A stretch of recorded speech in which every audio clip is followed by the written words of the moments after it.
Continuando con el programa del evento, en punto de las 11 comenzaremos con la primera mesa de discusión, cómo construimos equidad urbana, para visibilizar la importancia de la equidad y qué rol juegan las ciudades dentro de este tema esencial en nuestro tiempo. Vamos a tener la participación de Carlos Goya, director general de Servimet SADCB, Viridiana Ríos, directora ejecutiva de Dateras y Young Global Leader por el Foro Económico Mundial en 2020, Pablo Enrique Llanes, coordinador de investigaciones en la sede subregional de la CEPAL en México, Eduardo Rivera, gerente de desarrollo comunitario en Fundación Hogares, y me da mucho gusto dar la bienvenida y la palabra a Sara Snap, coordinadora de CORE, Ciudades Vivibles y Amables, que moderará esta mesa. Bienvenida, Sara. Gracias, Vero. Bueno, muchas gracias a todas y todos por estar aquí hoy. Estamos muy emocionados de seguir en este segundo día con un tema tan importante. Y yo aquí tengo a mis 4 ponentes, que estoy muy contenta de que pueden estar aquí con nosotros, diversas experiencias, diferentes conocimientos, pero para un tema que creo que ya se ha abordado un poquito en las mesas ayer, pero que no hemos profundizado totalmente, y eso es la equidad en el desarrollo urbano. Cuando empezamos a hablar de que necesitábamos hacer justo una mesa sobre esto, que no era suficiente nada más decirlo, sino cómo realmente podemos tener un diálogo y una discusión sobre cómo enfrentamos las desigualdades que sabemos que existen y que han sido profundizados, que han sido aún más con la pandemia. Entonces, cómo realmente vemos esto como una oportunidad de tener una discusión sobre esto. Entonces, la equidad en el desarrollo urbano no es solo un ideal, algo que opera en el campo de las ideas y las aspiraciones, aunque a veces se siente así, sino que debe y es una estrategia que orienta la toma de decisiones para mejorar la vida en las ciudades para todos y todas. Una útil herramienta necesaria para redefinir la agenda de la política urbana a nivel local, nacional y regional. Y hoy vamos a tener una conversación desde lo local hasta lo regional con la participación de estos ponentes. Entonces, yo quisiera abrir el espacio, aquí los veo a todas y a ustedes, bienvenidos y bienvenida Viri.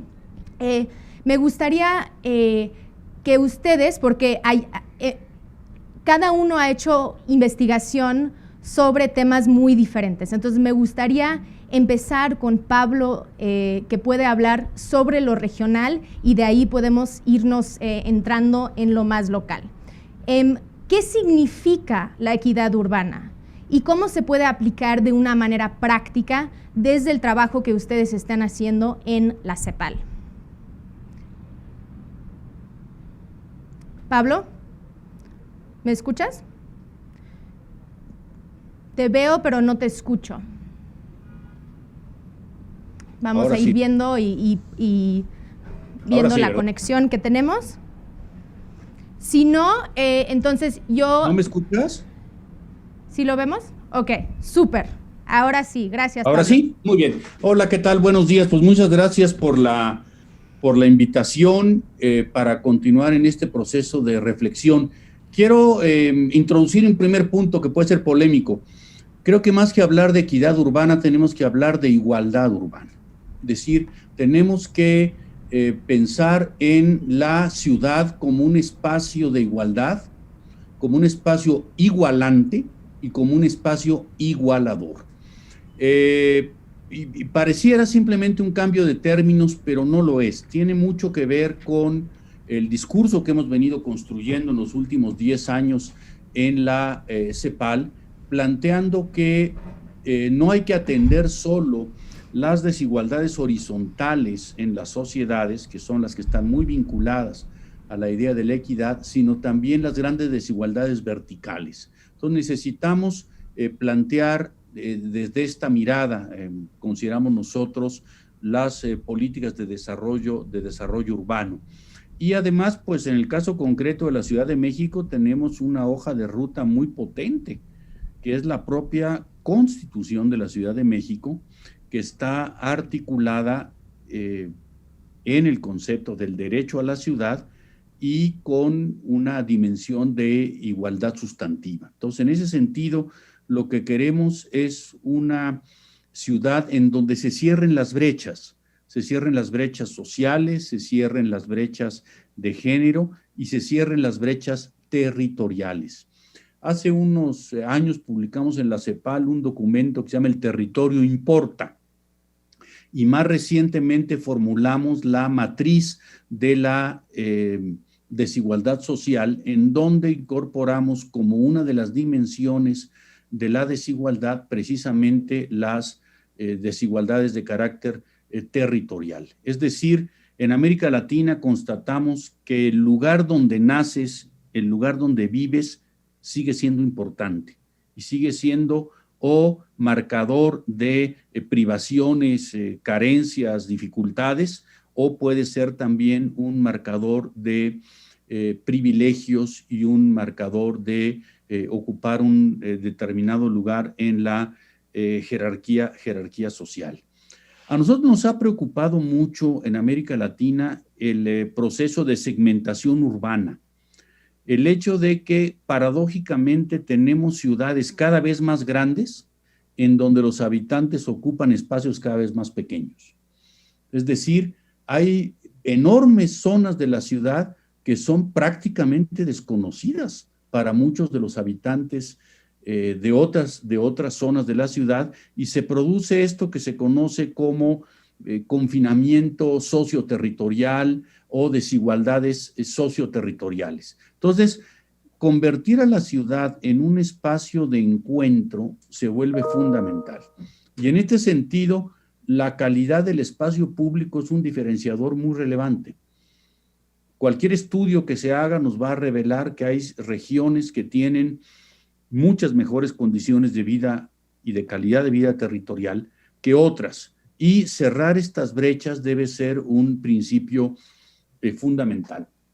A nosotros nos han gustado mucho experiencias de regeneración urbana como la de Medellín, Colombia, por ejemplo, que está pensada no en una lógica de compensación o de hacer llegar de manera residual algunos servicios y espacios públicos a las zonas más depauperadas y más degradadas, sino invertir la lógica y llevar los mejores servicios a las zonas más pobres y a las zonas con más carencias y desigualdades. Y en ese sentido nos parece que lo que tenemos que ir es cerrando estas enormes brechas en donde hay una sola ciudad, pero en realidad está compuesta como ciudad de ciudades, e ir construyendo mucho mejores gestiones territoriales para elevar la calidad de vida en el territorio, en espacio público, en calidad de servicios públicos, en seguridad pública,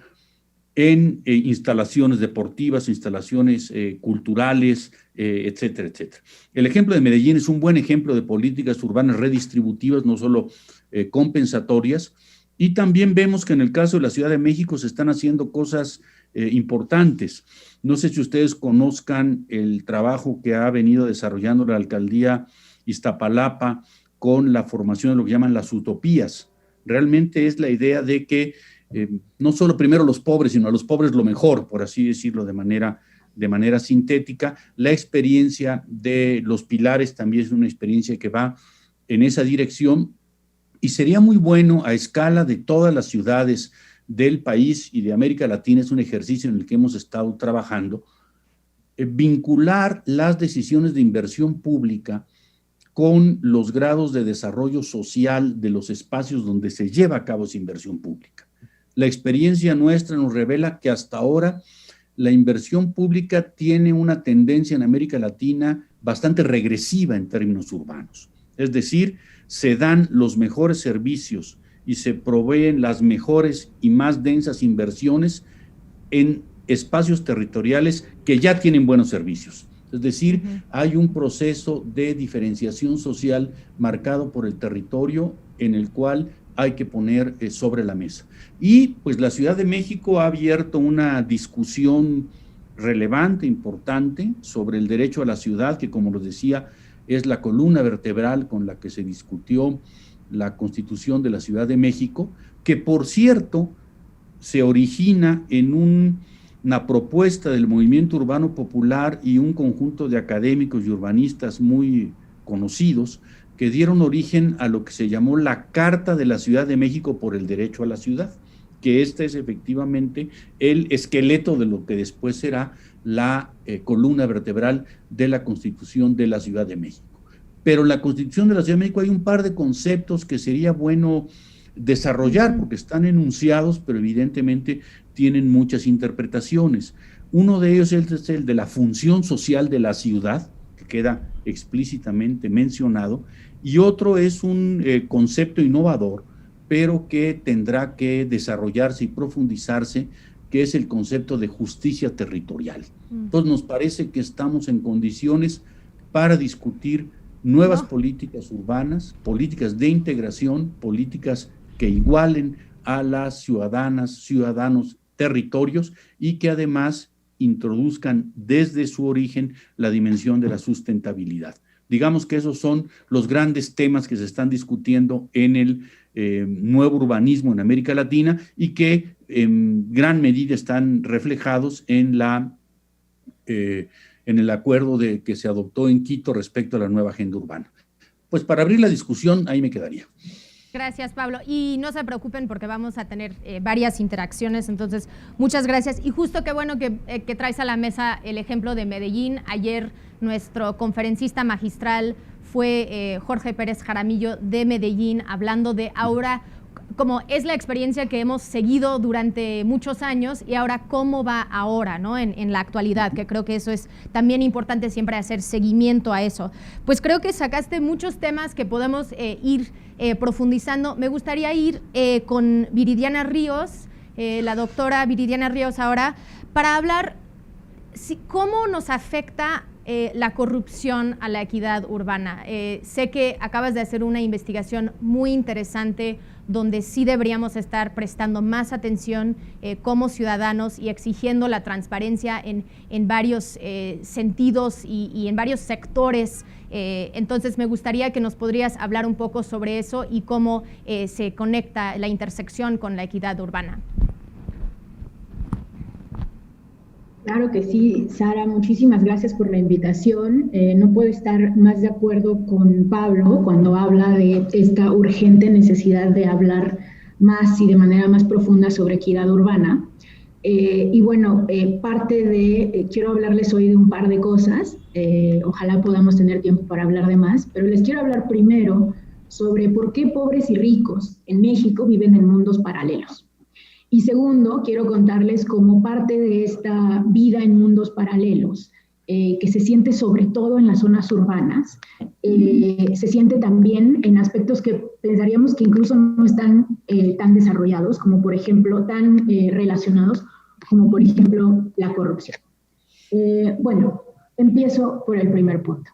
¿A qué me refiero con que vivimos en mundos paralelos? Bueno, me refiero a que en gran parte, varios estudios, Oxfam tiene algunos, CEPAL tiene otros, nos han mostrado cómo en México la polarización puede, de hecho, encontrarse y rastrearse al hecho de que no estamos acostumbrados a vivir con personas que son distintas a nosotros.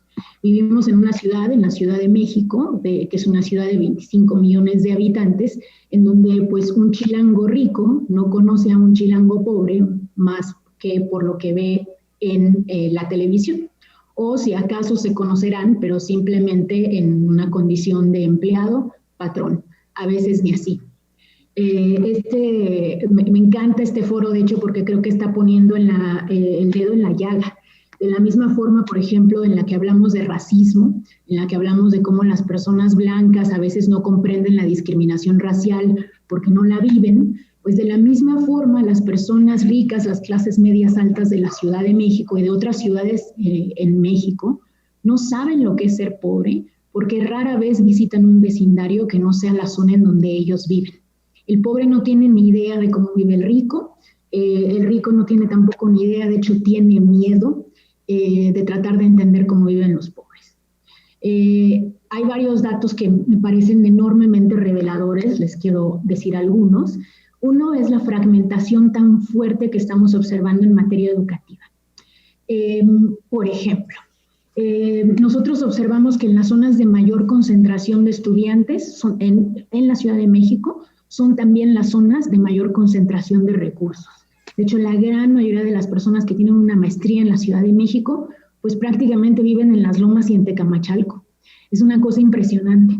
Si las maestrías son una forma de aumentar el ingreso, pues entonces el camino parece que está siendo muy, muy, muy difícil para la gran mayoría de las personas que viven en la mancha urbana. Las maestrías son un privilegio. Un segundo punto, también muy importante, es cómo nuestros diseños urbanos y nuestra falta de política pública están causando lo que yo llamo una infección de elitismo. ¿A qué me llamo con esta infección de elitismo? Bueno, sucede desde que somos niños. Porque en México los niños rápidamente empiezan a percibir, debido a que viven en comunidades muy cerradas por ingreso, que ellos son ajenos a ciertos lugares, que ellos no forman parte de círculos que van más allá de su círculo inmediato, en el cual todos comparten más o menos un mismo nivel de ingreso. Las escuelas públicas y las escuelas privadas, por ejemplo, están enormemente segmentadas por nivel de ingreso. Y no me refiero a escuela pública y privada, sino incluso dentro de las mismas privadas hay segmentación por ingreso y dentro de las mismas públicas también hay segmentación por ingreso, porque no es lo mismo ir a la prepa 6 que ir a un Cebetis. Entonces, crecemos en este mundo urbano en el cual se nos segmenta y nos empezamos a infectar de un elitismo porque no entendemos desde que somos niños, no sabemos cómo llevarnos con personas que sean distintas a nosotros, y por supuesto porque la calidad educativa también está segmentada. No es lo mismo ir a la escuela en Miguel Hidalgo que ir a la escuela en Iztapalapa. Último punto de estos datos sobre segmentación, muy revelador también sobre cuestiones urbanas, cultura.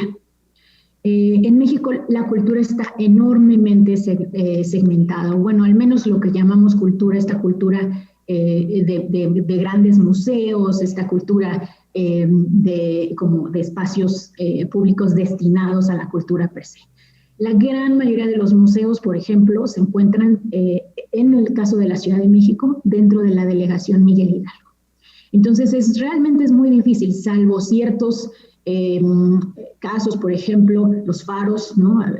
Algunos ejemplos de cultura que fue descentralizada, pero es realmente muy difícil el que tengamos acceso a la cultura de manera igualitaria.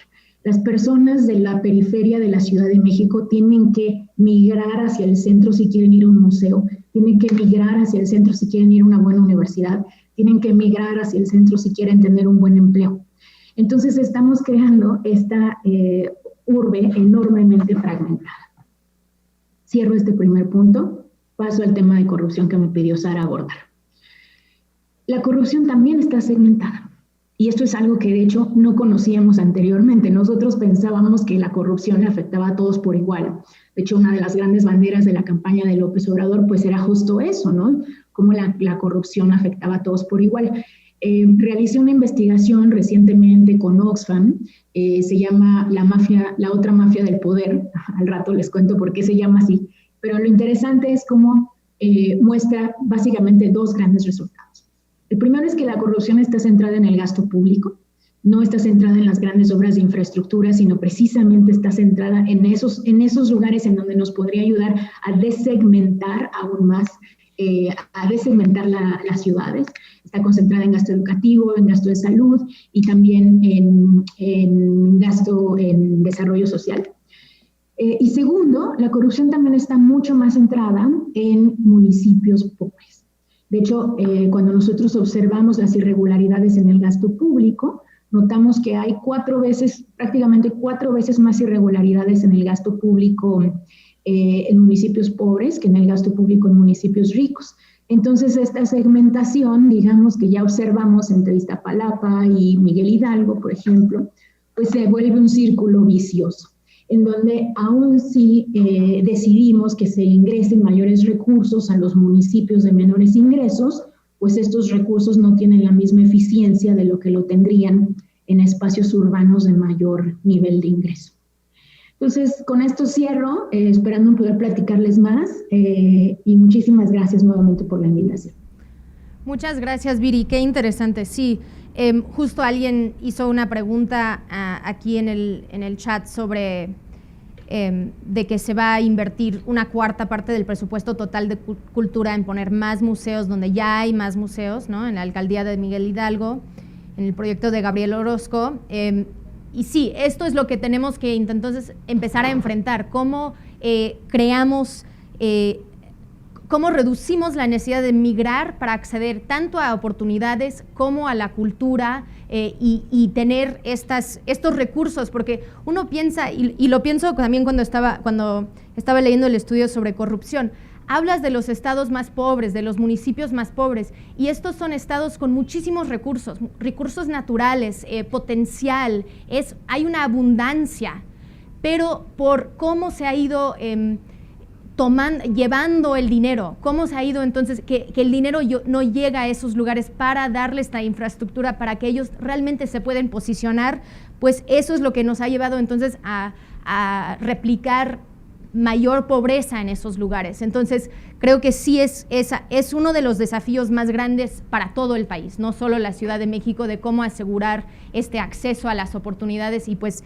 es algo que tenemos que enfrentar, y que, como bien dices, una persona no sabe cómo es ser alguien más si no hay una comunicación, si tú no te abres a la posibilidad de entender la situación de la otra persona, y eso es algo que creo que todas y todos seguimos trabajando, y que aunque decimos mucho en México que hay mucha diversidad y te topas con cualquier tipo de persona, si no existe realmente esa conexión y la posibilidad de hablar, entonces ya no tienes esa diversidad realmente produciendo los efectos que queremos de entender al otro, ¿no?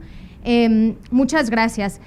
Ahora quiero ir con unos ejemplos muy concretos, empezando con Carlos Goya, de cuál es el trabajo que ustedes desde Servimed han estado haciendo para generar mayor equidad urbana en sus proyectos y en sus iniciativas que están haciendo actualmente. Bienvenido, Carlos. Gracias, Sara. Con todo gusto. Intento esto. Quisiera hacer algunas referencias iniciales. Perfecto. Vinculadas con lo que ya se comentó, y creo que he puesto de una forma estupendamente clara y cruda sobre algo que me inquietaba expresar de entrada pensando en esta participación. Qué bueno que la acotas, te lo agradezco. El hecho de nuestra gran desigualdad social que tenemos como sociedad en general, y no solamente en la parte urbana.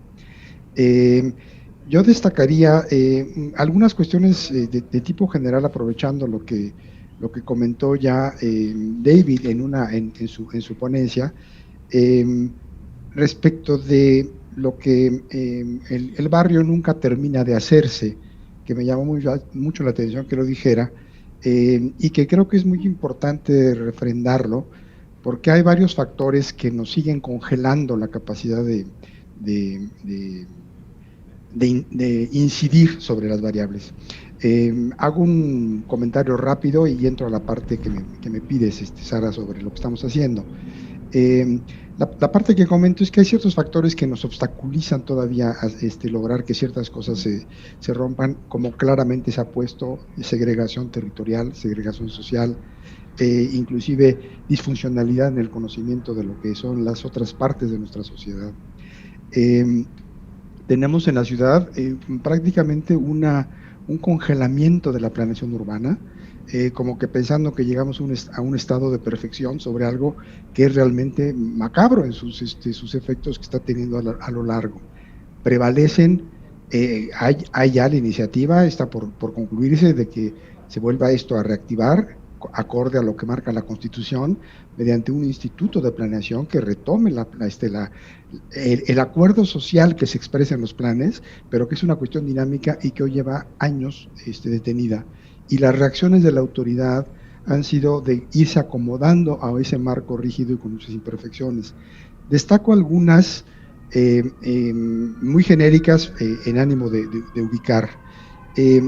la propia zonificación, la propia planeación de la ciudad hoy depende de una zonificación que es un instrumento ya muy anticuado, muy anacrónico. Y en esta, el principio, justo al revés de lo que decía Pablo, la cuestión de decir, no se valen más que usos únicos y separados. Sigue prevaleciendo esto en nuestra normatividad. Hay otros elementos que se han ido agregando en el tiempo, en donde la propia referencia de lo que se puede hacer o no hacer en un determinado predio se limita golpeando normalmente a al menos protegido, a quien tiene menos capacidad de recursos, a quien tiene menos capacidades de pagarlo por el suelo urbano, que le dé una ubicación en donde existe alguna infraestructura suficiente, servicios, comunicación y otros elementos de servicio. Yo añadiría esto a una muy baja incidencia de los elementos tributarios, destacadamente el predial, sobre las decisiones de la urbe y sobre la capacidad recaudatoria. Ayer se hizo un comentario sobre la progresividad que tiene este impuesto. Seguramente sí lo es un tanto más progresivo porque es una expresión de riqueza la que se grava, pero es terriblemente imperfecto en términos, todas las tasas superiores se achatan. La carga de lo que vale la vivienda respecto del presupuesto o el patrimonio de una persona de estratos bajos a una persona de estratos altos es muy dispar y las tasas, el diferencial de tasas no alcanza a compensarlo. Y la otra es este efecto que comento de tipo recaudatorio. En la última estimación que tuve oportunidad de hacer, hacemos una referencia de que en el caso de la Ciudad de México, que es quizás de las que tienen la carga tributaria más alta, el predial representó hace unos años una carga del un 17avo el punto 17 del incremento inflacionario que habría tenido la propiedad en términos comerciales. Es muy buen negocio especular con la tierra, no tiene una presión para entrar, y esto lo padecemos constantemente. ¿Qué está haciendo la ciudad? Vivimos ya entro a la parte que me comentabas, ¿qué está haciendo el gobierno de la ciudad? Como ya se comentó, hay cuestiones, y no puedo hablar por todo, tengo un sector relativamente pequeño, es el inmobiliario, vinculado especialmente con satisfactores de tipo comercial y prioritariamente hoy de vivienda. Pero ya se comentó, se están llevando mediante programas como Pilares los mejores servicios a las zonas más pauperizadas. Lo que escucho hoy, y con la cautela de que casi siempre cuando un funcionario público habla y se restringe a hablar de sus programas se vuelve muy aburrido, que espero no serlo, lo que está pasando hoy con la ciudad es que la agenda que se habla es la agenda de la ciudad en gran medida. Se está buscando la mezcla, se está buscando la accesibilidad a zonas en donde no se tienen los servicios, se está buscando el proveer servicios mejores en otras zonas, y en la parte que nos toca administrar o promover, lo que estamos buscando hacer es abrir la capacidad de entrar en las áreas hoy segregadas a través de los mecanismos que la planeación tiene, que son de hacer una aplicación selectiva de la sobredensidad, del potencial de desarrollo complementario que a la zonificación normalmente tiene sobre un predio para poder encontrar los mecanismos para hacer viable el desarrollo de vivienda de estratos de menor capacidad de pago. En la ciudad se ha venido abandonando la producción de vivienda social. Sin mal no recuerdo, en el último año se generaron menos de 6,000 viviendas del Infonavit. Hoy estamos promoviendo el equivalente estamos promoviendo como ciudad en esos rangos de precio el equivalente a lo que se hizo en los últimos 5 o 6 años. Traemos cerca de 5,000 viviendas en promoción y esto está creciendo. ¿Qué es lo que se ha buscado hacer? Hay un programa que seguramente ustedes han escuchado reciente, en donde se llama el de reactivación económica y producción de vivienda incluyente, popular y social de trabajadores en la Ciudad de México. Este programa lanzó una iniciativa de aprovechar, impulsar el sector de la construcción para poder reactivar la economía o ayudar a que se reactive la economía. veníamos trabajando como ciudad, como gobierno de ciudad, varios programas, uno de trabajadores, otro de Pruvi, que ahorita entro en detalle con él, y otro de Norma 26, que es el que nos toca directamente hacer en Servimet, de administrarlo y promoverlo, que lo que están buscando todos ellos es generar una capacidad de que la vivienda de interés social, la vivienda popular, pueda retomar ubicaciones en la ciudad y pueda retomar su dinamismo. Es lo que comentaba muy sintéticamente en una reunión reciente la jefa de gobierno, la aplicación selectiva de la sobredensidad para poder abrir espacios a quienes hoy no lo han tenido. La agenda de la ciudad es promover este tipo de vivienda. Marco las líneas muy generales de los tres programas. El programa de trabajadores permite una sobredensidad limitada a ciertas zonas de la ciudad para que puedan competir por el suelo urbano, pero se vincula con que la vivienda que se produzca sea de interés social, de acuerdo a los programas del Infonavit y del Fobiste. El Pruvi, que es un caso muy interesante y que está empezando a tener impacto real en cuestiones concretas, está buscando lo que David nos ponía en su ejemplo, la mezcla al interior de los edificios de distintos estratos sociales. Da una facilidad de desgravamiento muy significativo, a cambio de que ante la zonificación normal y un mercado abierto, un 30% de la vivienda pueda ser en estratos sociales dentro del propio edificio.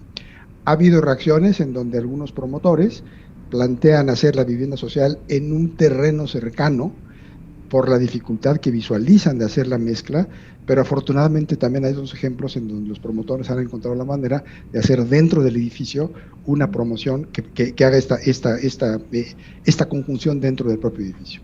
Norma 26, y con eso cierro, la que nos toca más administrar de manera más directa.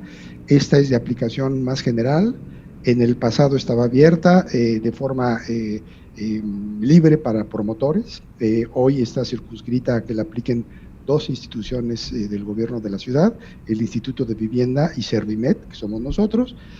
Tengo el privilegio de estarla dirigiendo en este momento, y lo que permite esa norma es generar un incremento de capacidad de construcción en determinados predios, y la posibilidad de eliminar también la restricción, que yo insisto, absurda, que todavía tienen nuestros planes, de que se impongan limitantes al tamaño de las viviendas, lo que yo encuentro una forma totalmente clara de segregación social al imponer grandes viviendas, grandes costosas viviendas que no pueden acceder otros estratos mediante una imposición en norma de que la vivienda no puede tener una relación X respecto de densidades o respecto de un absoluto metraje mínimo que la hace inaccesible a los sectores sociales. Esta norma permite mover esas dos variables. Se pueden hacer más viviendas, más pequeñas, no en todos los casos, tenemos unos sectores todavía cerrados para ello, con un incremento de densidad, con lo cual el promotor o la promoción se puede lograr el ingreso suficiente para hacer viable la promoción de vivienda con los topes que señala el programa, que son directos a interés social y popular.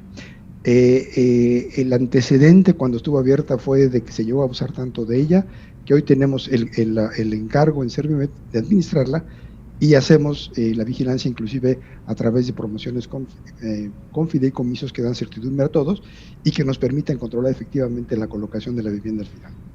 Con eso dejaría esta primera intervención, Sara, si me permites, para luego poder platicar alguna otra cosa. Muchas gracias. Muchas gracias, Carlos. Sí, creo que además de que has traído varios temas, también ya están llegando algunas preguntas aquí al grupo, entonces podemos seguir también que haya más preguntas. Ahora quiero ir con Eduardo, que él ha estado haciendo un estudio muy interesante en Mexicali para hablar un poco sobre cómo es esa experiencia local y el proyecto que ustedes han hecho. Sé que la Fundación Hogares es la fundación del Infonavit, si no mal entiendo. Entonces, también cómo es esa relación con el Infonavit y más con los cambios en cómo se ha estado haciendo la vivienda social en México. También a veces es difícil porque la vivienda social que se hace pues son en esos lugares muy periféricos a las ciudades, a los lugares de trabajo. Entonces sabemos que eso a veces no da esa accesibilidad a las oportunidades que quisiéramos estar promoviendo. Entonces, Eduardo, muchas gracias por estar hoy con nosotros y platícanos un poco sobre el trabajo que ustedes han estado haciendo. Bueno, pues buen día a todas y todos. Muchas gracias, Sara, por la invitación. Sí, efectivamente, la Fundación Hogares, digamos, ha tomado al Infonavit en los últimos años. Hemos sido socios estratégicos para la implementación de diferentes programas, sobre todo en materia de regeneración urbana y social.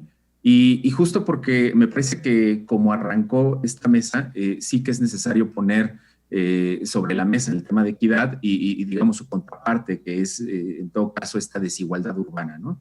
Y que está claramente expresada en materia de las unidades habitacionales de vivienda social, que justamente han venido creciendo, digamos, a las periferias de las grandes ciudades, ¿no? Y estas unidades habitacionales de vivienda social, que paradójicamente, digamos, surgen como una alternativa para dotar o para dar vivienda a los trabajadores de la base de la pirámide de nuestro país, se ha convertido ahora como en conjuntos urbanos, digamos que su problema estructural se refiere justo al abandono de vivienda, ¿no? Claramente hay un tema ahí, digamos, en donde el trabajador, por múltiples causas, no ha podido mantener el pago de su vivienda y finalmente termina por abandonarla. Y quizá lo menos crítico, porque eso, digamos, es el punto de vista desde el punto de vista financiero, es un tema de crédito, pero también desde el punto de vista social y del territorio y del campo, el abandono de vivienda trae otra serie de factores estructurales, ¿no? Como temas justamente de violencia, de inseguridad. Y concretamente en el caso de Mexicali podemos encontrar temas incluso de casas picadero, ¿no? Que son estas famosas casas, digamos, ¿no? Donde la gente entra al consumo de droga, donde está picando droga, ¿no? Introduciendo heroína, etcétera. Y el abandono de vivienda trae por sí solo una espiral de abandono de otros factores, ¿no? Del abandono del espacio público, de condiciones marginales, etcétera, etcétera, ¿no? Entonces, concretamente, la Fundación Hogares ha estado trabajando en estos contextos de unidades habitacionales que presentan esta problemática de abandono. Y en el caso de Mexicali, justo nos alineamos con el Infonavit a través de su programa justo de recuperación de vivienda, de regeneración comunitaria, en donde lo que se pretende es justo arrancar con un tema de diagnósticos participativos para entonces desembocar en un plan maestro participativo. Y el diagnóstico participativo toma como un eje estructural justamente a las personas y a la vivienda. Tratar de entender cuáles son las causas raíz por las que justamente la gente abandona la vivienda. Y en este sentido hemos encontrado y hemos explorado algunas razones que nos parece sumamente interesantes, ¿no? Por un lado están las causas inmediatas como la vivienda que no es confortable. Claramente la vivienda no cumple las expectativas de los trabajadores y no está, digamos, diseñada como para poder soportar a una familia, ¿no? También está el tema del ingreso suficiente para el pago de la vivienda y los servicios. Está justamente el tema de los espacios públicos abandonados y deteriorados. Y por otro lado también está el tema de la movilidad desarticulada, ¿no? Eso en principio nos parece que son como las causas inmediatas que al menos hemos podido diagnosticar. Y quisiera hacer énfasis también en que estos temas son completamente participativos, lo que significa que hemos tenido que utilizar diferentes herramientas, diferentes estrategias para bajar al campo y poder entonces sí recolectar la mayor base de información que podamos, ¿no? Entonces, en este sentido, hemos estado en entrevistas con vecinas y vecinos, hemos estado desarrollando diferentes talleres participativos, grupos de enfoque, encuestas de opinión, y con todas estas metodologías es como hemos ido articulando justo este diagnóstico, ¿no? Y hay algunas condiciones estructurales para el abandono de vivienda que también son importantes mencionarlas, ¿no? En principio, la estructura justamente del financiamiento de la vivienda, nos parece que ese ha sido también un factor clave, ¿no? Para que el trabajador, digamos, finalmente aporta más o menos el 30% de su sueldo para el pago de la vivienda, lo que lo vuelve, digamos, insostenible, ¿no? También hay un tema ahí como entre la desvinculación entre la vivienda y justamente el contexto social y las políticas urbanas que existen. Concretamente en el caso de Mexicali, nos parece que no hay las condiciones, digamos, como para detonar un proceso de participación ciudadana, un proceso auténtico, digamos, en donde la gente pueda tomar decisiones sobre sus barrios, ¿no? Apenas ahora es justo una de las primeras experiencias en donde, digamos, se empiezan a sentar estas bases como para que la gente opine, discuta y empieza a vislumbrar un futuro, digamos, mucho más prometedor del que hoy tiene, ¿no? Y evidentemente, bueno, pues otro factor estructural es la ausencia de un suelo asequible, de un suelo que sea lo suficientemente accesible como para que el trabajador pueda adquirir una vivienda, digamos, en un punto mucho más céntrico de la ciudad, ¿no? Concretamente, en el caso de Mexicali, nos parece importante decir que el polígono de actuación en el que nosotros trabajamos se comprende de cerca de 26,000 viviendas, de las cuales estamos hablando que cerca de 8,000 viviendas están deshabitadas. Y luego de esas 8,000 viviendas deshabitadas, tenemos un pool de 2,000 viviendas que están prácticamente abandonadas, vandalizadas. O sea, digamos que prácticamente se encuentra el cascarón de la casa, están quemadas, están, digamos, como en completo abandono, ¿no? Y en este sentido, nosotros hemos promovido justamente un enfoque de participación bajo 4 principios principales. Nos parece que el tema de la conexión espacial es un tema que se tiene que resolver, que justamente internamente y luego también con respecto a la ciudad, necesitamos mejorar esa conexión espacial que hay entre el polígono de actuación junto con la ciudad y también al interior del propio polígono de actuación. O sea, sabemos que la conexión espacial va a establecer justamente un vínculo entre los diferentes usos del suelo, la accesibilidad, va a provocar unas dinámicas, digamos, como para poder ajustar este tema de la zona residencial con respecto a las zonas de trabajo, con respecto a las zonas de empleo. Y luego también tenemos un eje participativo que tiene que ver con materia de cohesión social. Y este tema nos parece sumamente relevante porque tomamos el espacio público como el pretexto justamente para el tema de fortalecimiento de cohesión social. Y esto me parece clave porque se liga mucho a los programas que conocemos justamente como programas de mejoramiento de barrio, ¿no? En donde la gente va tomando ciertas decisiones en materia del espacio público, pero para la Fundación es clave saber que la intervención de espacio público es un instrumento del fortalecimiento de la cohesión social. Concretamente queremos decir que cuando ponemos a la gente a platicar y a conversar sobre lo público, sobre lo común, entonces a partir de eso detonamos justamente un sentido de ciudadanía, generamos una conciencia del sentido de pertenencia que puede tener la propia comunidad y esto nos parece que va reduciendo las brechas de conflicto. Cuando nos ponemos justo a discutir sobre un espacio público, si nos ponemos a discutir sobre lo común, provocamos también que las vecinas y vecinos puedan desarrollar capacidades de organización como sociedad civil y esto evidentemente hace que empiecen a tener una manera de afrontar las carencias que pueden tener dentro de su barrio.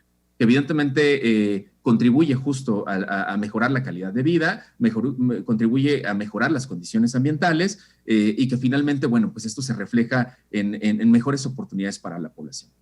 En este sentido, justo hemos desarrollado un indicador de cohesión social que trata de medir este comportamiento del impacto que tiene la inversión en espacio público sobre los efectos comunitarios.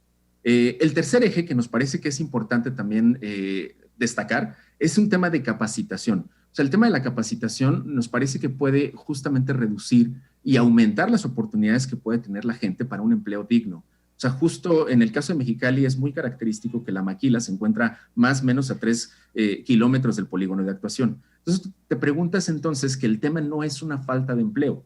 El problema está en que ese empleo no te da lo suficiente para que tú puedas pagar tu vivienda. Entonces, en este sentido, nos parece que justo lo que hay que desarrollar son formas en que la gente pueda acceder a un empleo mucho más digno, un empleo mucho más formal y que a través de estas capacitaciones se pueda incrementar justamente sus ingresos para lograr encontrar ese punto de equilibrio en donde su vida y pueda estar pagando esta vivienda, ¿no? Y no prácticamente orillarlo a tener que abandonarla, ¿no? Y por último, un cuarto eje que nos parece sumamente valioso de la estrategia que estamos impulsando en Mexicali tiene que ver con materia de gobernanza, este tema de coordinación institucional que nos parece que en el caso de Mexicali es complicado, digamos, hablar de eso porque al menos hemos intentado involucrar a los 5 actores que nos parece que son esenciales para poder sacar adelante estos trabajos. Necesitan los gobiernos locales, la iniciativa privada, las academias, la organización de la sociedad civil organizada y, por supuesto, la comunidad. Entonces, en realidad esto se trata de una estrategia multiactor que en realidad, digamos, se expresa a través de un plan maestro participativo que guía las directrices y los ejes de lo que tenemos que hacer en los siguientes de 5 a 7 años, más o menos es la proyección que le estamos dando. Entonces, nos parece que este es el camino que tendríamos que ir buscando en cada una de las unidades habitacionales para poder recuperar los contextos socioculturales de la propia comunidad y entonces sí poder expresar y reflejar digamos, a través de estos planes maestros, las necesidades que tiene la comunidad, evidentemente en el corto, mediano y largo plazo, ¿no? Entonces, hasta aquí mi primera intervención, y cedo palabra. Muchas gracias, Eduardo. Sí, justo una de las preguntas era sobre cómo podemos hacer esta planeación a largo plazo para que si uno hace un plan maestro y después cambia el gobierno, los actores políticos, que no cambia o que no estorba poder seguir con ese plan maestro, que creo que eso es uno de los retos que siempre enfrentamos, ¿no? Ya están llegando algunas preguntas, entonces quiero abrir la mesa a todas y todos los que están participando y hacer unas preguntas directas a algunos de ustedes. Además de que si podemos ser breves en nuestras respuestas, así podemos tener un diálogo más fluido. Pablo, quería preguntar, y lo mencionó también ahorita Eduardo, sobre el trabajo y la falta de un empleo digno. Y sabemos que esta pandemia solo nos ha demostrado el trabajo tanto remunerado como el trabajo no remunerado y cómo afecta de una forma desigual las personas, mujeres y hombres. Entonces quería que nos pudieras platicar un poquito desde la CEPAL, cómo lo están viendo, de cómo esto ha afectado este tema del trabajo y de mujeres y hombres.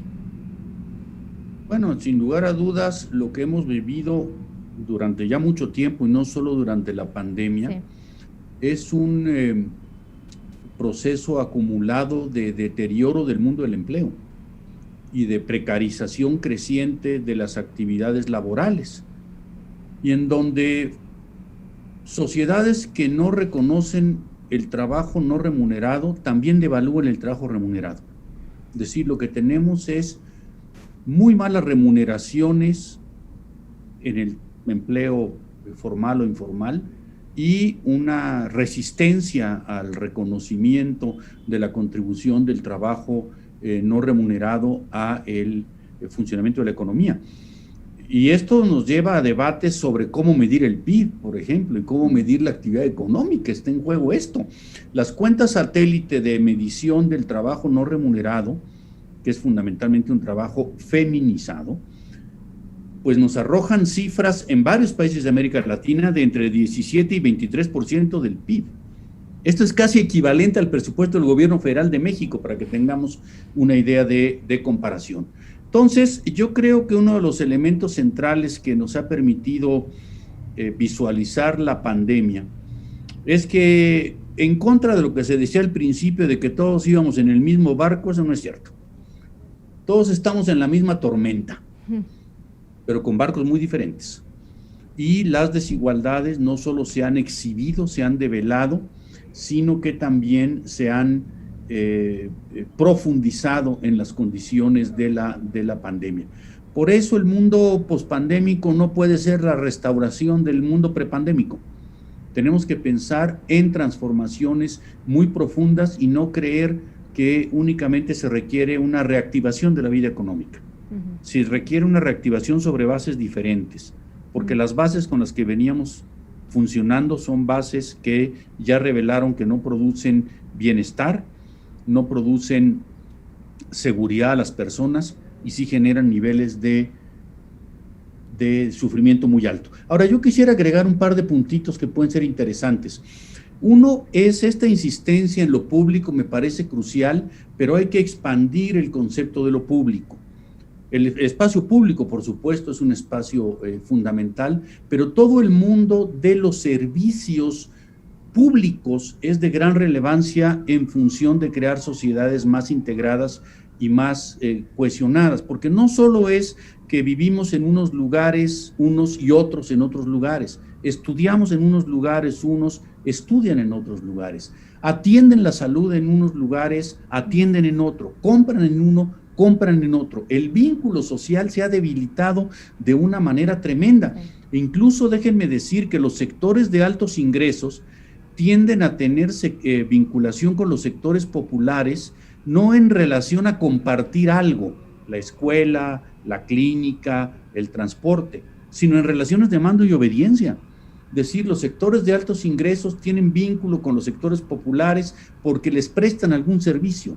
ya sea como trabajadores domésticos, ya sea como choferes, ya sea como taxistas, como meseros, como empleados, etc. Entonces, hemos profundizado mucho esta vinculación vertical y esta pérdida del sentido público del espacio y los servicios. A mis alumnos me gusta ponerles este ejemplo. A ver, imaginemos hoy cómo pintaría Diego Rivera su mural Sueño de una tarde dominical en la Alameda. Yo creo que es un ejemplo muy interesante, porque el mural que todos conocemos es un mural en el cual, claro que hay jerarquías sociales, claro que hay diferencias sociales, pero todo mundo concurre en el espacio público. Es decir, todo el mundo está en la Alameda, unos ocupando determinado lugar y otros determinado espacio, pero todos coincidiendo en el espacio común. Creo que hoy el mural de Diego Rivera en la Alameda sería un mural muy, muy diferente. Entonces, esta idea de la cohesión social está vinculada también al reconocimiento y la solidaridad. Y me parece que la prueba de fuego de la cohesión social es la fiscalidad. Es decir, en qué medida la parte de la sociedad que tiene más recursos está dispuesta a contribuir para el resto de la sociedad. A mí la verdad, y no sé, les quiero comentar esto, me produce mucha molestia ver la cantidad de automóviles de lujo con placas de Morelos circulando en la Ciudad de México. A mí me parece que esa es una expresión, pues no solo de que se están eludiendo impuestos, sino de que ni siquiera se quiere ocultar, porque todo el mundo se da cuenta, viendo las placas, que esas personas lo que hicieron fue, pues, aprovechar un loophole, una trampa fiscal para no pagar recursos cuando todos sabemos que es gente que vive en la ciudad. Entonces, mientras no le entremos a fondo al tema de la fiscalidad y a la idea de la reciprocidad, el reconocimiento y la solidaridad, vamos a generar pocas ciudades incluyentes. Termino rapidísimo con estos datos que pueden ser interesantes. Hace más o menos 10 años tuve el honor de ser el director general del Consejo de Evaluación del Desarrollo Social de la Ciudad de México e hicimos una encuesta sobre condiciones de vida de la ciudad y hay 3 datos que a mí siempre me han perseguido porque me parecen muy representativos. El 20% de la población dijo no conocer el Zócalo, no haber ido nunca al Zócalo. Perdón, el 20% de la población dijo no conocer el metro. Es decir, lo habían visto pasar seguramente cuando iban al aeropuerto, pero no se habían subido nunca al metro. El 10% de la población dijo no haber ido nunca al Zócalo. Y el 30% de los jóvenes de la ciudad dijeron no conocer el mar. Me parece que estos son indicadores de la segmentación y la fragmentación social que todavía persiste en la Ciudad de México. Sí, gracias. Sí, nos das unos datos muy ricos para así pensar que estamos viviendo en estos mundos distintos que nos ha contado también Viri, que creo que es muy importante. Viri, aquí nos preguntan, y creo que está muy vinculado también a algunas otras preguntas que han ido saliendo de cómo regularizar que los insumos para la construcción de infraestructura y vivienda salgan de la inercia de la corrupción, donde lo más barato se toma como lo de mejor calidad. Y esto también se vincula con caciques locales y quién recibe fondos y de ahí decide cómo se distribuye esos fondos en estos gastos sociales o gastos de infraestructura y vivienda. Entonces, ¿cómo hacemos? ¿Cuál sería? No sé si es una política pública, no sé si es un proceso, no sé si, ¿cómo desmantelamos estas estructuras que ya existen, pero al mismo tiempo entender que sí, que es necesario tener transparencia y rendición de cuentas en este intento de crear mayor equidad o mayor calidad de productos, servicios, etcétera, a diferentes poblaciones? Claro que sí, Sara. Bueno, yo creo que hay que hacer 2 cosas, una como ciudadanos y otra dentro del Estado. Entonces, comienzo primero como ciudadanos. Yo creo que hay que reclamar la democracia mexicana en nuestras manos. Tenemos una democracia que se construyó históricamente a partir de un corporativismo en donde el ciudadano mexicano estaba acostumbrado a relacionarse con las autoridades a través de intermediarios. ya fueran sindicatos, organizaciones de trabajadores, las mismas organizaciones empresariales. La razón, por ejemplo, por la cual las organizaciones empresariales están más desarrolladas en México que en muchos otros países latinoamericanos es porque el mismo Estado priista concibió a esa forma de organización como la más favorecedora para sus propios intereses. ¿Por qué? Porque las demandas de los individuos entonces estaban siendo filtradas. La democracia mexicana es una democracia de filtro. Yo siempre me la imagino y cuando platico sobre ella, de hecho en mis clases en Estados Unidos, es como cuando filtras un café y te aseguras de que solamente ciertas cosas pasen a través de este filtro de cono. Pues así son las demandas de la democracia mexicana. Son aquellas demandas que fueron filtradas por intermediarios. La democratización electoral que sucedió en el 2000 no cambió de raíz la forma de organización de las preferencias de los individuos en México. Salvo contadas excepciones, principalmente entre las clases medias y las clases medias altas, la gran mayoría de las personas en México siguen politizadas prácticamente con las mismas estructuras. Ve Ecatepec. Ecatepec es un lugar en donde el padrón electoral, y me gusta mucho este ejemplo porque, bueno, yo lo conozco muy bien porque los primeros semanas y años de mi vida yo vivía allá y todavía mi familia vive allá. Entonces, cuando uno ve Ecatepec y la organización política de Ecatepec, se da cuenta de dos cosas. La primera es que el padrón electoral de Ecatepec es enorme, Sara. Sí. El padrón electoral de Ecatepec es más grande que el de estados como Tlaxcala. Entonces, el presidente municipal de Ecatepec tiene más poder político, no presupuestal, pero sí político, que varios gobernadores de este país. La segunda es cómo se ejerce ese poder. Y ese poder típicamente se ejerce con esta política tradicional corporativista. El voto de Ecatepec se hace mucho en base a pues, tu afinidad con, por ejemplo, si estás en un mercado, pues tu afinidad con el líder del mercado, tu afinidad con la persona que hace décadas te permitió convertirte en un paracaidista en cierta zona, etc. Y pongo este ejemplo porque me parece revelador de la forma de hacer política a la cual estamos acostumbrados y de la forma de hacer política contra la cual debemos organizarnos. Está bien tener intermediarios, es parte de la naturaleza organizacional, pero no debemos permitir que las demandas las filtren estos intermediarios. Debemos tener una sociedad más politizada. Muchos me dicen a mí, es que la política es un asco, sí, pero tenemos que politizarnos, porque si no nos politizamos, si no tomamos las decisiones nosotros, pues entonces vamos a justo a quedar relegados a lo que la clase política nos ofrece. Eso es por un lado, por el lado de qué hacer como ciudadano. Ahora paso, ¿cuáles son las grandes batallas para reducir la corrupción en los municipios más pobres y en los lugares más pobres y en el gasto social? Pues son batallas ya muy aburridas, que a veces creo que ya nadie quiere dar, pero que son muy críticas. Son batallas procedimentales.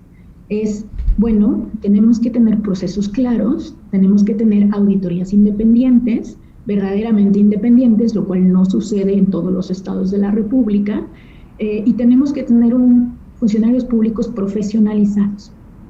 La profesionalización de la política pública en México se dio a nivel federal. ¿Sabes? Esta como tecnocracia dorada que empezó a llegar a gobernar México desde los años 80, pero nunca se dio en lo local. En lo local todavía se pagan salarios extremadamente bajos, no se piden muchos requisitos para tomar los puestos, hay mucho nepotismo, hay mucho amigazgo, hay mucho cacicazgo. Entonces tenemos que empezar a hacer esas batallas. Y esas batallas, ¿cómo se ven? Te digo muy aburridas porque se trata literal de ir a la alcaldía, de ir a la presidencia municipal y de asegurarnos que exista transparencia, rendición de cuentas, procesos, cuentas de banco. En México hay una cantidad importante de municipios. Yo en mi última investigación encontré que cerca del 12% de los municipios en México no tienen una cuenta de banco. Entonces, ¿cómo van a utilizar el dinero de manera correcta si no hay una cuenta de banco para las finanzas públicas del municipio? Entonces, pues digamos que la batalla larga de profesionalizar la función pública. Ay, sí, es una batalla grande. Creo que entramos a una cosa y enfrentamos muchos más retos, ¿no? Tú entras pensando vas a encontrar un árbol y hay todo un bosque de temas que se tiene que empezar a enfrentar. Sí, eso de los bancos es como, si todos nosotros tenemos que tener cuentas para que podamos pagar al SAT, etcétera. Bueno, tenemos unas preguntas de aquí para Carlos Goya. Alguien pregunta, ¿qué papel tiene la inversión privada en los programas que tiene Servimet? Y también creo que después podemos hablar de esto, pero antes que la vivienda se requiere de la infraestructura, de los servicios básicos, los servicios públicos. ¿Quién planifica y quién decide sobre esa inversión y cómo se puede dividir esa inversión? Carlos, si quieres con la pregunta directa o si también quieres abordar la segunda pregunta, también adelante. La primera con todo gusto y la segunda marginalmente. Okay. La inversión privada con Servimet es crucial. Nuestro mecanismo de trabajo es básicamente de asociarnos con empresas privadas, con promotores privados, con inversionistas privados. También estamos teniendo asociaciones con sector social, aunque este es predominantemente vinculado con el INVI, no con nosotros, pero hay algunos que se han organizado de manera similar a la empresarial y están promoviendo cosas con nosotros. Nuestra capacidad de inversión antaño como empresa fue muy grande por la cantidad de terrenos que tenía Servimet en la ciudad, terrenos bien ubicados, productivos, etcétera. Hoy nuestra reserva es realmente corta y estamos promoviendo activamente la inversión privada. Tenemos relación con las cámaras promocionales, estamos hablando con bancos, de hecho tenemos un convenio paraguas con la Sociedad Hipotecaria Federal que promovió la Jefatura de Gobierno y la Secretaría de Hacienda para poder facilitar el crédito a quien promueva con nosotros. Es central nuestra forma de asociación. Estamos promoviendo en lo que tenemos capacidad directa por inmuebles en nuestra propiedad como empresa pública, la transformación de algunos inmuebles que hoy se destinan a estacionamiento a que sean vivienda, a que se transformen en vivienda. En esto también un cambio radical en la postura de los programas de trabajo de la ciudad, no solamente de priorizar lo que hace ciudad, lo que va a la gente y no al auto en esta cosa concreta, sino también de tomar una participación activa.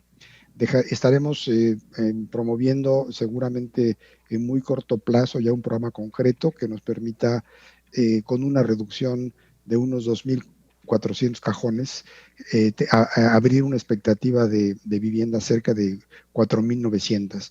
Esto es a través de aprovechar esos espacios, aprovechar su mecanismo de densificación por la norma general que tienen. Y esto es una transformación importante en la cual tenemos nosotros el know-how de cómo promoverlo, tendremos la participación, digamos el capital que corresponde a la inversión de los terrenos, de los inmuebles, pero requerimos de asociarnos con inversionistas de la iniciativa privada en la mayor parte de los casos. Estaremos priorizando en ese programa vivienda en renta a sectores equivalentes a los de la vivienda en venta de interés social y popular. Los programas que tenemos también en la parte de Norma 26, estamos empezando a hacer, hemos estado en contacto recibiendo solicitudes de inversionistas y de promotores, y estamos empezando a buscar nosotros también oportunidades para que una persona que tiene un terreno idóneo la podamos poner en contacto con alguna empresa y facilitar el acuerdo para promover un tanto más mejor aprovechamiento de los espacios de la ciudad. En la parte de infraestructura y de servicios, mi comentario es parcial, pero destacaría dos cosas. Una, lo que estamos buscando hacer es utilizar las zonas en donde ya existen servicios de manera prioritaria. Utilizar las zonas en donde ya se tiene la movilidad, la cercanía con infraestructura de servicios de transporte público, etcétera, como primera como primera prioridad, es buscar el espacio para que este tipo de vivienda pueda competir por esas ubicaciones que tienen infraestructura.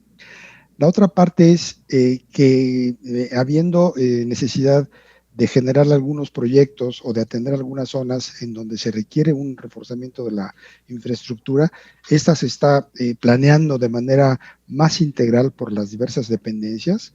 Hablo en particular de SACMEX, el sistema de agua, que está sectorizando toda la ciudad para dejarla abastecida dentro de esta administración, y hoy podemos contar con una expectativa de decir, en este año ahí no puedes promover, pero para finales del año entrante sí podrá haber servicios. Bueno, me quiero concentrar. Perdón, y podemos planear hacia allá. Hoy dependemos de esa capacidad de coinversión, en donde si alguien tiene una promoción que se encuentra un tanto distante en el perímetro, digamos, de la zona urbana, y requiere de una inversión de fortalecimiento de la infraestructura, y la capacidad de atenderlo excede las capacidades presupuestales, se busca pactar con el propio promotor para que participe de una manera activa y comprometida con la resolución de esa infraestructura. Así se están haciendo algunas cuestiones de agua, de captación de agua, de purificación, para poder atender algunas demandas de vivienda en zonas más periféricas. Gracias, Carlos. Sí. Al contrario. Muchas gracias. Voy a ir con Eduardo con una pregunta en el plan maestro que ustedes están trabajando o que están empezando a desarrollar en Mexicali, ¿cómo están pensando entonces en el transporte público, en la vivienda? Porque en realidad eso es lo que daría vida a la ciudad, eso es lo que daría que la gente no abandonara sus viviendas por necesidad económica, ¿no? Por tener que moverse a tramos tan largos. Entonces, ¿cómo lo están contemplando ustedes esa intersección? Gracias, Sara. Sí, justo el plan maestro parte de 30 proyectos o 30 acciones que de algún modo integralmente se podrían comenzar a desarrollar, y el tema de movilidad nos parece que es clave tener que conectar, digamos, al interior del polígono de actuación las 6 unidades habitacionales que estamos analizando. Sobre todo porque estas unidades habitacionales, digamos, se construyeron sobre suelo ejidal, lo que fue tradicionalmente el ejido de Puebla, y hay unos puntos, digamos, de desconexión que van provocando como zonas mucho más inseguras, ¿no? Al interior de las propias unidades habitacionales. Entonces nos parece que lo primero es justamente conectar esta red primaria, de modo de que el polígono de actuación puede estar internamente conectado, y que la gente pueda crear algunos corredores de movilidad peatonal, sobre todo, pensando justo en un tema de equidad de género. Esa es como parte de la primera estrategia que nos hemos venido planteando. Y el segundo análisis que hacemos, nos parece que es valioso poner nuevamente como el tema de la vivienda y pensar reusos de esa vivienda abandonada. Me explico. Lo que pretendemos es justo que en los últimos 5 años en esta zona se ha invertido más o menos en 7, 8 espacios públicos de todo el polígono de actuación, y no necesariamente eso ha resuelto el problema, ¿no? Entonces, parte de los planteamientos que nosotros nos preguntábamos era, si ya ha habido estas inversiones de espacio público, se encuentra con centros comunitarios, se encuentra con espacios deportivos, se encuentra con diferentes dotaciones de equipamiento, entonces, ¿cuál es la reflexión o qué es lo que está pasando, digamos, al interior como para que siga este tema? Entonces, uno de los primeros ejercicios piloto que pretendemos hacer es intentar sacar como datos de la vivienda abandonada para organizaciones de la sociedad civil que pretendan instalarse, digamos, en el polígono de actuación, de modo que la vivienda abandonada se convierta en un bien público. Pasar justamente de ese equipamiento que hoy es un pasivo, digamos, convertirlo en un activo, ¿no? De modo que diferentes organizaciones pudieran hacer sus propias instalaciones allí, sus sedes allí, y con esto crear una especie de subnodo dentro de Mexicali. Entonces, por ejemplo, si alguna organización de la sociedad civil, que hemos estado en conversaciones con organizaciones que se dedican justamente al tema de movilidad, quisiera hacer su propia instalación allí, provocaríamos esto, que la vivienda tuviera un nuevo reuso, un nuevo reciclaje, a partir de que esto tuviera una nueva vocación, ¿no? Y nos parece que es un poco pensar a la inversa, ¿no? Más allá de pensar en que la comunidad tenga que ir hacia el centro de Mexicali, ¿por qué no pensar también que más bien el centro de Mexicali pueda en algún punto llegar a esta unidad habitacional? Sobre todo porque en materia de inversión nos preocupa mucho proponer un plan maestro que no se pueda llevar a cabo.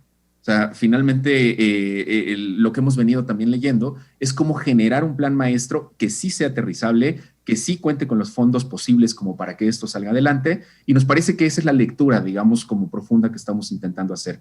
¿Cuáles son los bienes que hoy están? ¿Qué es el activo que hoy está? Y cómo retransformamos ese activo para volver a dotar de valor la unidad habitacional, ¿no? Y bueno, también comentar que con el tema de movilidad, muy precariamente ahora lo que sucede es justo que las maquilas ponen transporte público para que la gente pueda, digamos, como llegar sin tener que invertir en este tema digamos, de movilidad. Entonces nos parece que esta clase de estrategias, que se parecen acciones mucho más ciudadanas, mucho más locales, mucho más, digamos, como territoriales, son como la punta de lanza que pueden ir detonando los otros procesos que son mucho más grandes, ¿no? Como justamente la conexión interna de los pueblos. Sabemos que es un tema que puede llevarnos, no sé, tal vez 3 o 4 años, en lo que logramos hacer que el suelo ejidal pueda servir como para poder conectarlo internamente y demás, pero vamos detonando estos otros procesos pequeños como de acupuntura que nos parece que le van dando una forma y le van dando una consolidación mucho más profunda al plan maestro, ¿no? Entonces, yo diría que esa es realmente como nuestra gran oportunidad, construir esta masa crítica ciudadana que de algún modo nos parece que es la que es capaz de poder impulsar esta agenda del plan maestro, de modo que con las pequeñas acciones se puedan ir construyendo las grandes acciones. Sí, Hasta aquí.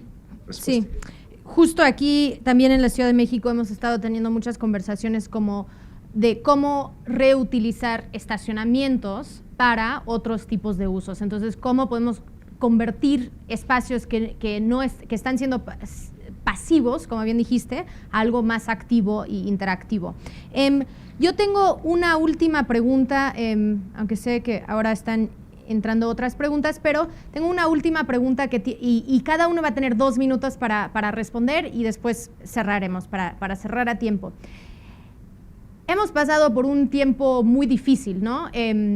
Creo que todo mundo ha sido afectado de alguna forma, puede ser en cómo vive, en su movilidad. Para ustedes, ¿cuál ha sido el aprendizaje principal durante estos meses? Y de ese aprendizaje, entonces, ¿qué es lo más urgente, ¿no? Tuvimos nuestras prioridades antes de la pandemia. ¿Eso ha cambiado o siguen siendo las mismas prioridades?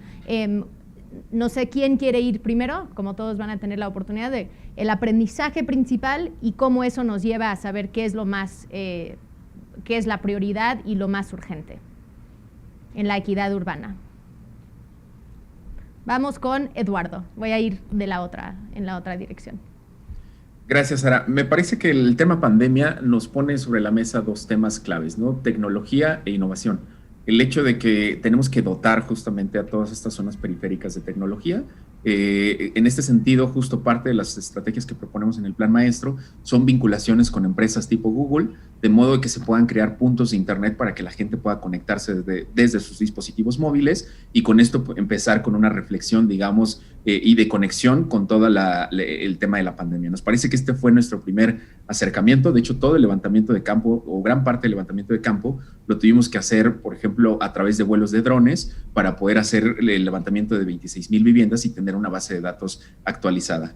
Y lo segundo me parece que tiene que ver con innovación. Tenemos que crear, digamos, desde los ciudadanos y las ciudadanas, este tema de reflexionar hasta dónde estamos innovando, ¿no? Concretamente en el caso de Mexicali estamos echando a andar justamente las instalaciones de huertos hidropónicos de casa, de modo que la gente, más allá de recibir una despensa como lo vimos en la primera etapa de la pandemia ante la emergencia, fue un tema. Ahora mismo nosotros estamos formando a través de tecnología y a la distancia en la instalación de huertos hidropónicos de casa, ¿no? Hasta aquí. Muchas gracias, Eduardo. Entonces, ahora iría con Carlos, por favor. Con todo gusto, Sara. De manera así muy sucinta, yo destacaría también la parte de tipo tecnológico, de que hoy tenemos una capacidad de coordinar cosas como este evento y en la oficina por medios remotos que eran insospechados hace unos meses, una movilidad que hemos ganado muy importante. Pero esto lo veo secundario a la parte que me parece toral. El mercado inmobiliario en la Ciudad de México hasta hace muy poquito estaba muy vinculado con inversiones para sector medio y residencial, prácticamente, como decía, no se invertía en estratos sociales de menor capacidad de pago. Hoy hemos visto una activación derivada en gran medida de la necesidad de reorientar esta inversión en estos sectores, y nos genera una expectativa de que pueda ser un poco más permanente. Ojalá sea el caso. Se jugó mucho con la densificación libre de cualquier predio en años recientes, en donde este potencial de desarrollo se podía adquirir de cualquier lado.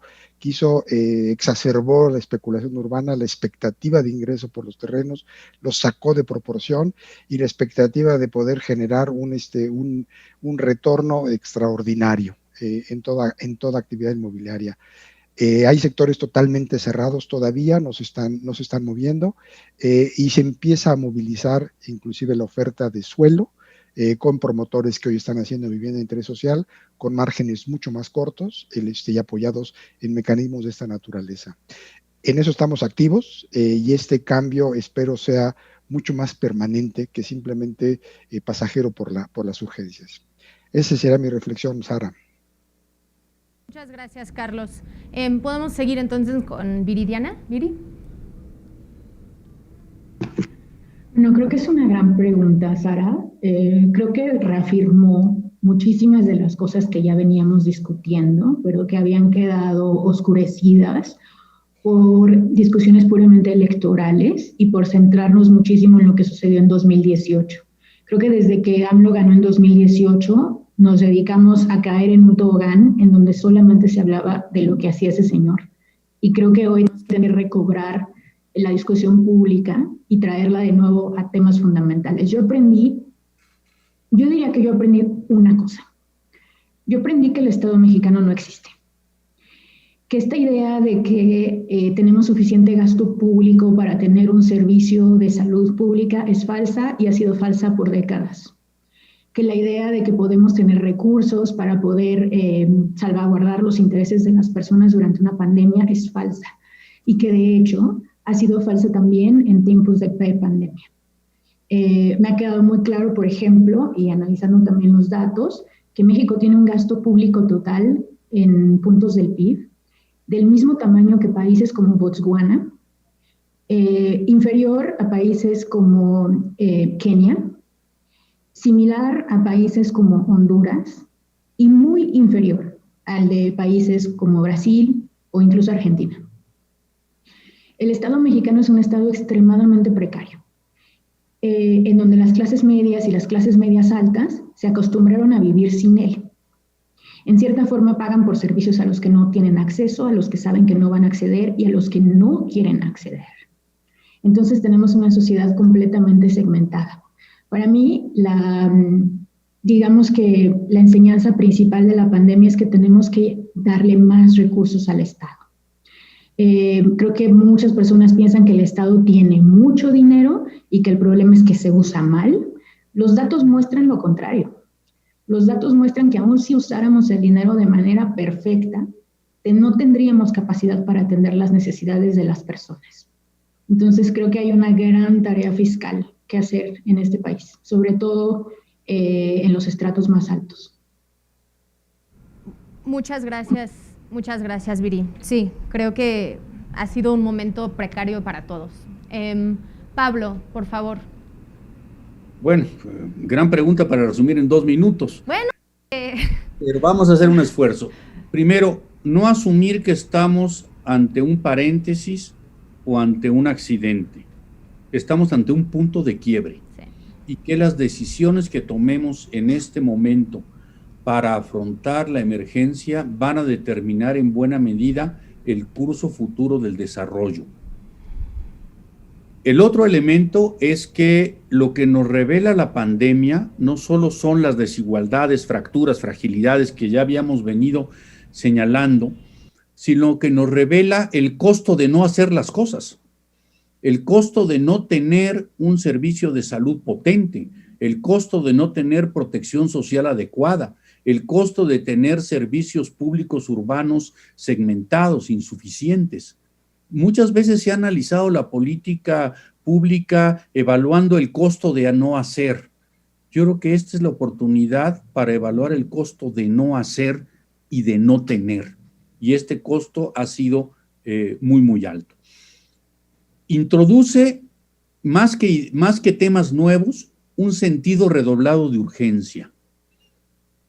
En el sentido de que grandes problemas que ya habíamos avisorado adquirieron una dimensión exponencial a raíz de la pandemia y por ende, pues no podemos seguir difiriendo el cumplimiento de grandes objetivos. No podemos seguir difiriendo la construcción de un verdadero estado de bienestar para el país. No podemos seguir difiriendo la fiscalidad que un estado de bienestar requeriría.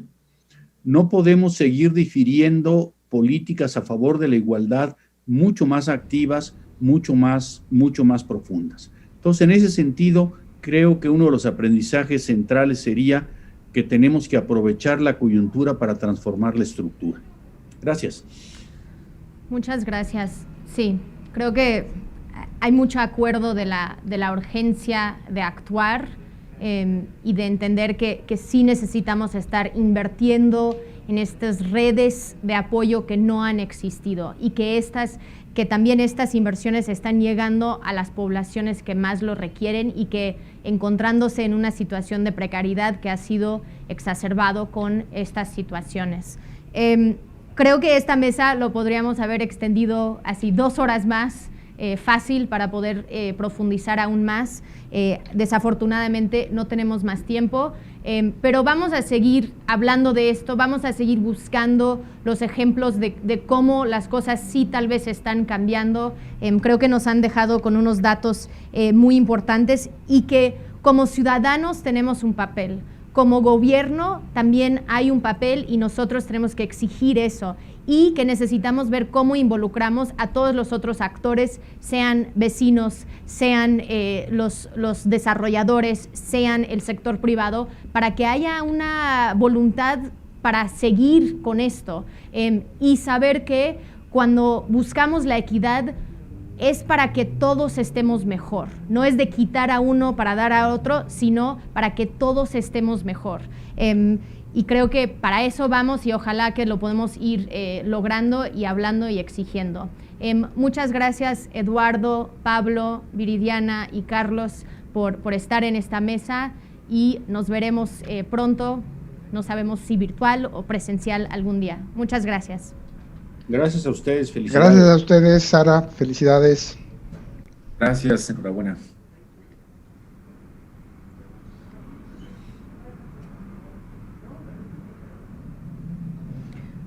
Muchas gracias a todos y todas las participantes de esta mesa, de esta discusión, que sin duda puso el énfasis en un problema muy importante o en un tema muy importante, que es el papel crucial que juegan las ciudades, su diseño, sus políticas, para construir sociedades mucho más equitativas, para construir sociedades donde el acceso a las oportunidades sea verdaderamente igualitario.